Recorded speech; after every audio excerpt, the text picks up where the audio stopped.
Assalamualaikum warahmatullahi wabarakatuh. Halo semuanya, kembali lagi bersama saya masih di channel Kita Film, channel yang membahas alur cerita film baik dari dalam ataupun luar negeri. Oke guys, di video kali ini saya akan membahas alur cerita sebuah film horor Indonesia yang berjudul Indigo, What Do You See?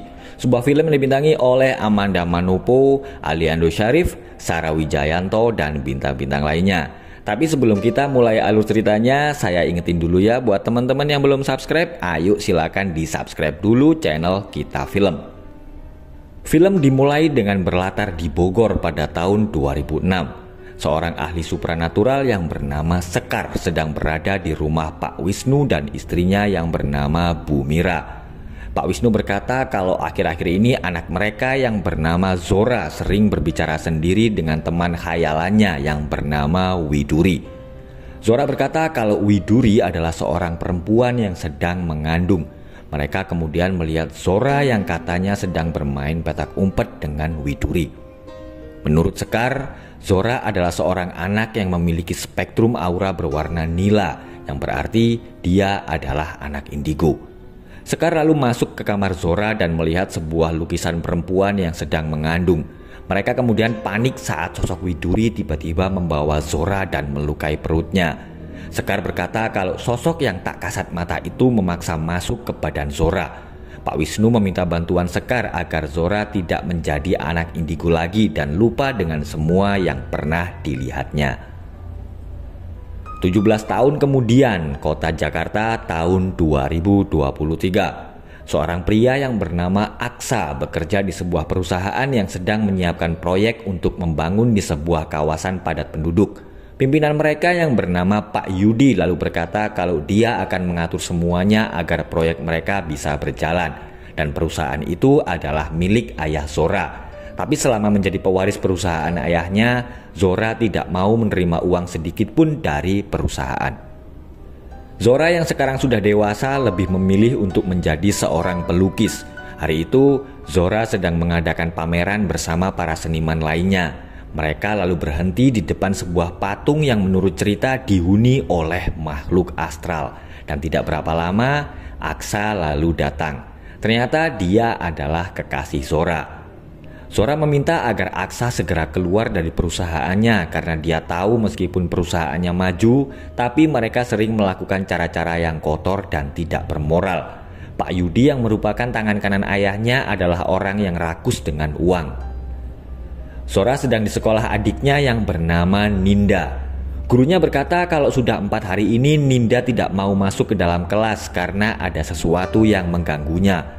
Pak Guru lalu berkata kalau tadi Ninda berteriak histeris dan meminta agar studi tour dibatalkan. Dan untuk sementara, pihak sekolah meminta agar Ninda beristirahat dulu di rumah. Ninda berkata kepada kakaknya kalau selama ini dia sering mendengar suara-suara yang mengganggunya. Dia juga sering melihat bayangan-bayangan misterius di rumah mereka yang lama. Dan setiap malam, Ninda melihat ada perempuan yang berdiri di pojok kamarnya. Tapi Zora menganggap kalau Ninda sedang berhalusinasi karena dia kurang tidur. Film kembali di kejadian 1 tahun yang lalu. Saat itu Zora dan keluarganya sedang melakukan perjalanan. Tapi di tengah jalan, Ninda yang bangun tidur tiba-tiba panik dan meminta agar ayahnya segera berhenti. Dan tidak berapa lama, terjadilah kecelakaan yang menewaskan kedua orang tuanya. Ninda berkata sebelum kecelakaan itu terjadi, dia telah melihat semuanya saat dia tertidur. Zora menceritakan semua yang dialami adiknya kepada Aksa. Aksa lalu berkata kalau dia punya kenalan seorang paranormal yang bisa membantu mereka. Mendengar itu, Zora langsung tidak percaya. Aksa lalu berkata kalau dia percaya dengan hal-hal mistis sejak kematian ayahnya. Aksa tidak percaya kalau ayahnya meninggal karena bunuh diri. Dia lalu meminta bantuan paranormal yang juga teman ayahnya untuk mencari tahu semuanya. Sebelum pulang, Aksa memberikan sebuah buku yang berjudul Indigo kepada Zora. Ninda terbangun jam 11 malam. Dia kemudian turun untuk mengambil air minum. Pintu tiba-tiba terbuka dan angin bertiup dengan kencang karena akan hujan. Ninda lalu mendengar ada suara yang memanggilnya. Ninda, aku di belakangmu. Karena terkejut, Ninda terjatuh dan kakinya menginjak pecahan gelas. Zora yang mendengar teriakan adiknya lalu datang dan berkata kalau dia tidak melihat apa-apa, tapi tidak dengan yang dilihat Ninda. Zora dan kedua pembantunya akhirnya percaya setelah ada kain yang tertiup angin mengenai sosok hantu perempuan itu. Esoknya, Zora, Ninda, dan Aksa akhirnya pergi ke rumah paranormal. Mereka bertemu dengan anak sang paranormal yang menyambut mereka dengan dingin. Dia bernama Dava. Dan tidak berapa lama, saudara Dava yang bernama Elma datang dan menemui mereka. Dan ternyata paranormal itu adalah Bu Sekar. Seperti di kejadian beberapa tahun yang lalu, Bu Sekar berkata kalau Ninda adalah seorang anak indigo. Selain bisa melihat sosok dari alam kematian, Ninda juga memiliki kelebihan bisa melihat masa depan. Setelah mendengar penjelasan dari Bu Sekar, Zora tetap tidak percaya dan mengajak adiknya segera pulang. Dia lalu marah-marah karena tahu kalau Aksa menjadi tangan kanan Pak Yudi dan dijanjikan naik jabatan kalau proyek kotor mereka sukses. Malamnya saat sedang melihat TV, Zora terkejut karena melihat berita kecelakaan bis rombongan studi tour dari sekolah Ninda. Waktu menunjukkan jam 11 malam. Ninda terbangun karena ada yang mengetuk pintu kamarnya. Ninda kemudian ketakutan karena melihat ada bayangan di depan jendela kamarnya. Hantu perempuan yang sedang mengandung datang dan perlahan-lahan mendekati Ninda. Perut Ninda terluka persis dengan dulu yang pernah dialami oleh Zora saat dia masih kecil. Aksa mengajak Bu Sekar untuk melihat keadaan Ninda yang sedang dirawat di rumah sakit. Setelah melihat luka cakar di perut Ninda, Bu Sekar juga melihat bekas luka di perut Zora. Tapi Zora tidak ingat apa penyebab luka di perutnya. Bu Sekar akhirnya menceritakan semuanya kepada Zora. 17 tahun yang lalu, Sekar telah menutup mata batin Zora agar tidak lagi menjadi indigo dan tidak ingat dengan apa yang pernah dialaminya. Mereka lalu melihat lukisan Zora saat masih kecil, yaitu lukisan Widuri. Elok bagai lukisan rembulan. Bu Sekar berkata kalau Widuri mengincar anak indigo karena mereka bisa ditempati. Dan setelah gagal masuk ke tubuh Zora, sekarang Widuri mengincar Ninda. Dia akan mengambil tubuh mereka dan hidup sebagai manusia. Bu Sekar tidak bisa menutup mata batin Ninda karena kemampuan Ninda sudah terlalu berkembang. Bu Sekar akan membantu Ninda melawan Widuri, tapi dia berkata kalau kemampuannya saja tidak cukup dan dia butuh bantuan dari Zora. Dan itu berarti Zora harus membuka lagi mata batinnya dan kembali menjadi indigo. Tapi resikonya Zora akan menjadi incaran Widuri seperti dulu lagi. Kedua pembantu Zora mengundurkan diri karena mereka sangat ketakutan. Zora lalu menunda pernikahannya karena Aksa masih berhubungan dengan Pak Yudi. Ninda meletakkan sebuah tasbih dari Bu Sekar di pintu rumah. Dia berkata kalau itu bisa melindungi mereka dari Widuri. Zora berkata kalau dia masih butuh waktu untuk bisa percaya kalau dia dulu adalah anak indigo. Tapi Ninda justru mengkhawatirkan Zora seandainya mata batinnya kembali dibuka. Malam telah tiba. Ninda terkejut karena melihat tasbih di pintu yang telah rusak. Widuri telah datang untuk mengambil tubuhnya. Ninda segera pergi ke kamar Zora, tapi Widuri berhasil masuk dan membawa Ninda. Zora panik dan segera mencari adiknya, dan dia akhirnya berhasil menemukan Ninda yang kakinya terluka karena cakaran Widuri. Zora mengambil air wudhu dan melakukan sholat. Dia ingat perkataan Bu Sekar yang kurang lebih begini guys. Manusia lahir ke dunia pada dasarnya sudah mengemban kewajiban dan tanggung jawab dari Sang Pencipta. Dan bagi yang memiliki kelebihan, maka tanggung jawabnya akan lebih besar lagi. Akhirnya Zora bersedia untuk dibuka lagi kemampuannya. Bu Sekar lalu berkata kalau setelah dibuka, maka tidak akan bisa ditutup lagi dan Zora harus siap dengan apapun yang akan terjadi. Setelah mata batinnya dibuka, Zora melihat saat dulu Bu Sekar menutup kemampuannya dan mengusir Widuri. Zora telah sadar dan bisa mengingat semuanya. Aksa lalu mengajak mereka segera pergi ke rumah Bu Sekar. Tapi mereka terpaksa harus mampir ke galeri dulu karena Zora mendapat telepon kalau lukisannya yang akan dijual ada yang rusak.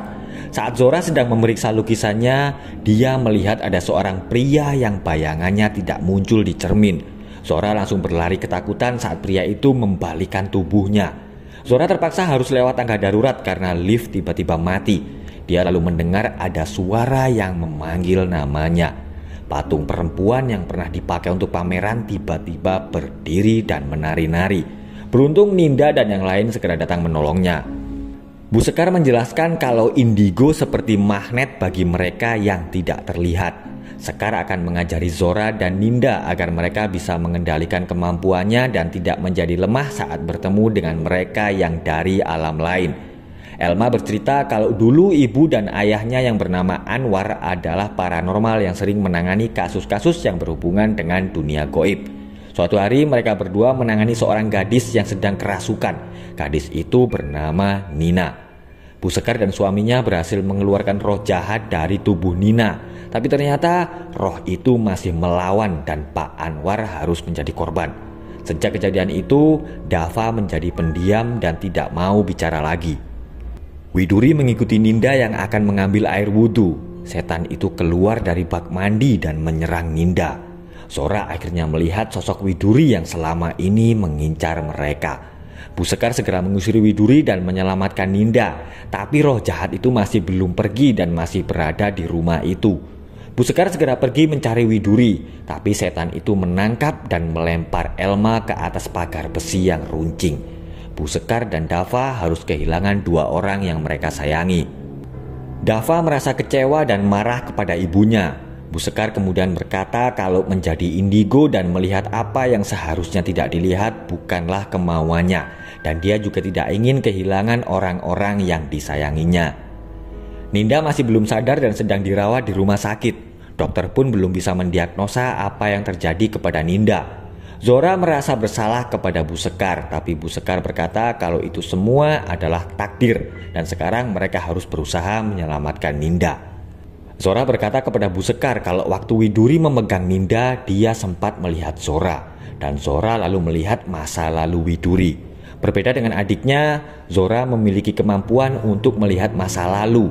Saat Bu Sekar bertanya apa yang telah dilihatnya, Zora berkata kalau dia melihat semua telah membohongi keluarganya. Sambil memejamkan matanya, Zora mulai menggambar semua yang telah dilihatnya.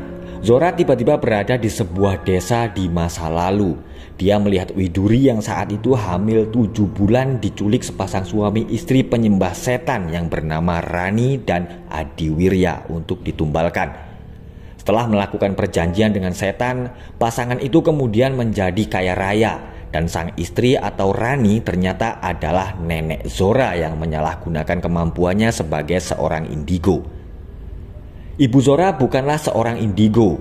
Rani kemudian bunuh diri agar Widuri tidak bisa masuk ke dalam tubuhnya. Dia harus menunggu sampai ada keturunan Rani yang indigo, yaitu Zora dan Ninda. Zora berkata kalau Widuri tidak hanya ingin hidup di tubuh manusia saja, tapi dia ingin melahirkan anaknya.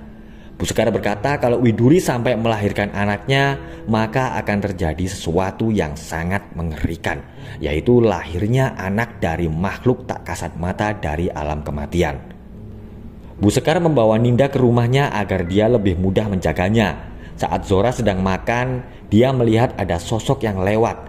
Ternyata sosok itu adalah arwah ayah Aksa yang bernama Pak Agus, dan melalui mata Pak Agus, Zora melihat masa lalu, yaitu di Bogor tahun 2005. Pada suatu malam, Pak Agus yang bekerja di rumah kakek Zora melihat Pak Adiwirya keluar rumah jam 11 malam. Karena penasaran, dia pun pergi mengikutinya. Pak Agus kemudian melihat kakek Zora sedang melakukan ritual pemujaan setan di atas tumbal yang dikubur di halaman rumah.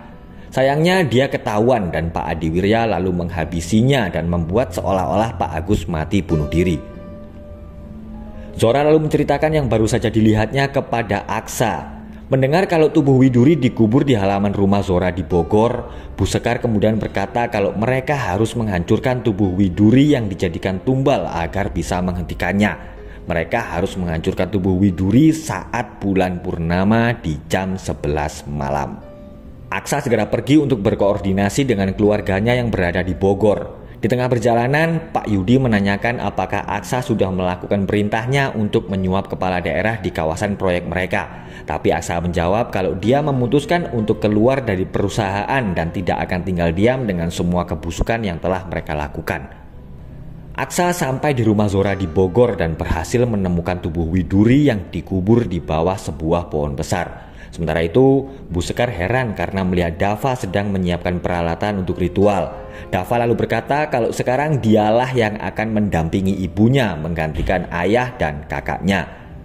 Aksa membawa jasad Widuri ke rumah Bu Sekar untuk dihancurkan, tapi di tengah perjalanan, sebuah truk besar tiba-tiba menabrak mobilnya.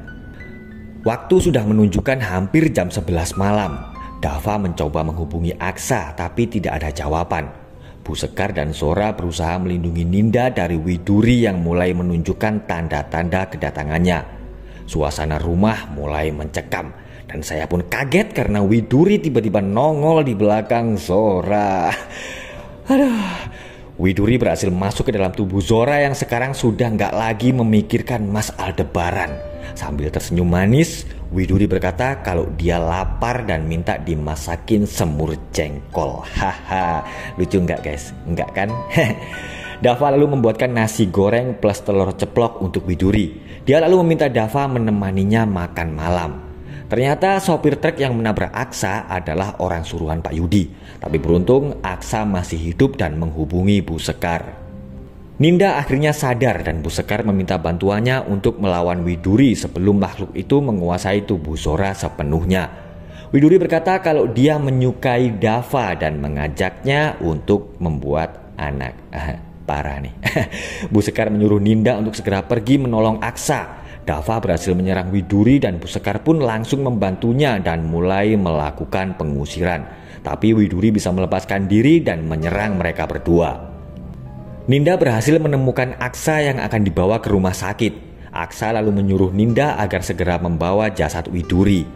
Saat akan menyerang Dava, Widuri tiba-tiba berteriak kesakitan. Ternyata jiwa Zora masih ada dan meminta Widuri segera keluar dari tubuhnya. Tapi Widuri menolak dan dia akan membunuh Dava. Setelah terlibat aksi kejar-kejaran, mereka berdua terjatuh dari lantai atas. Widuri berdiri dengan suara kretek-kretek di tulangnya. Bu Sekar akhirnya sadar dan dia berkelahi melawan Widuri. Saat Bu Sekar dalam bahaya, Dava datang menolongnya. Ninda akhirnya datang dengan membawa tulang-tulang Widuri. Bu Sekar kemudian menyuruh Dava dan Ninda menahan setan itu. Dan akhirnya Bu Sekar membakar tulang-tulang Widuri. Setan itu berteriak kesakitan dan Zora pun kembali sadar. Tapi Bu Sekar berkata kalau semua itu sudah terlambat karena purnama sudah tertutup dan dia tidak tahu apa yang akan terjadi selanjutnya. Pak Yudi ditangkap polisi. Zora dan Aksa mendirikan sebuah panti asuhan dan akhirnya mereka berdua menikah. Beberapa bulan kemudian Zora sedang hamil. Suatu malam dia melihat Ninda sedang menangis. Ninda berkata kalau dia baru saja bermimpi melihat akan ada sebuah kekacauan besar yang dia sendiri tidak tahu bisa mereka cegah atau tidak. Ninda berkata kalau arwah Widuri hanyalah sebuah pion. Setan telah memberinya izin untuk hidup di badan manusia. Tapi itu hanyalah tipu daya mereka agar bisa menanamkan sesuatu di badan orang yang pernah dirasukinya, meskipun itu hanya sebentar. Ternyata nenek Zora telah membuat perjanjian dengan setan yang isinya adalah dia dan keturunannya bersedia akan membantu untuk melahirkan anak setan ke dunia. Dan film pun berakhir. Oke guys, itulah tadi alur cerita sebuah film horor Indonesia tahun 2023 yang berjudul Indigo, What Do You See? Jadi apakah yang akan terjadi dengan Zora dan anaknya? Kita tunggu saja Indigo part 2 yang nggak tahu kapan akan dibuat. Terima kasih sudah menonton, semoga terhibur dan semoga teman-teman mengerti dengan alur ceritanya ya. Dan jangan lupa juga buat yang belum subscribe, ayo silakan di subscribe dulu channel Kita Film. Sampai ketemu di video berikutnya. Wassalamualaikum warahmatullahi wabarakatuh.